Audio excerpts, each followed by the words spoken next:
parce qu'ils sont justement aux avant-postes. Ce sont des territoires pionniers.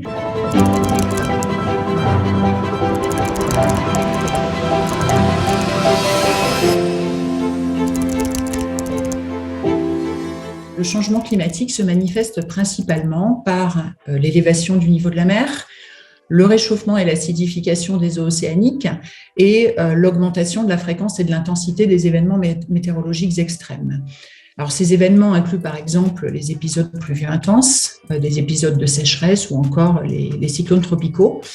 En ce qui concerne les cyclones, on observe une augmentation de l'intensité des plus intenses, ceux de catégorie 4 et 5, qui finissent par produire des vents qui soufflent à plus de 360 km/h en rafale et des vagues qui atteignent jusqu'à 9 mètres sur les côtes.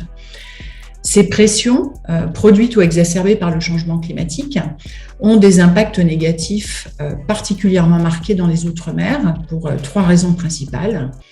D'abord, parce que la plupart de ces territoires sont de petite dimension, ce qui fait que lorsqu'un événement dévastateur se produit, il les affecte sur l'intégralité de leur surface.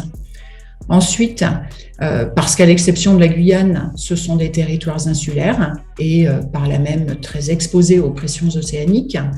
Et enfin, parce que ces territoires sont très dépendants des écosystèmes marins et côtiers, à travers les services que récifs coralliens, mangroves, herbiers marins ou encore systèmes côtiers végétalisés rendent aux communautés locales. Le changement climatique engendre une hausse de fréquence et d'intensité de ces crises qui se produiront de manière de plus en plus rapprochée dans le temps, ce qui met véritablement au défi la capacité des territoires à les absorber, à les gérer et à s'en relever.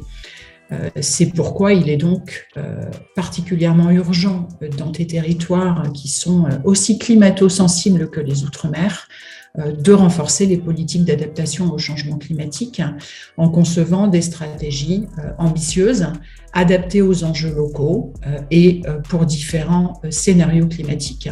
C'est finalement là tout l'enjeu de l'élaboration de trajectoires d'adaptation au changement climatique. Si d'un côté, les territoires d'outre-mer sont beaucoup plus exposés et vulnérables aux impacts du changement climatique que la métropole, au regard de leurs caractéristiques, de leur environnement, on peut aussi constater aujourd'hui, d'autre part, que parce qu'ils sont justement aux avant-postes, ce sont des territoires pionniers qui testent un certain nombre d'options et qui contribueront donc à nous dire finalement quelles options sont les plus prometteuses pour l'avenir.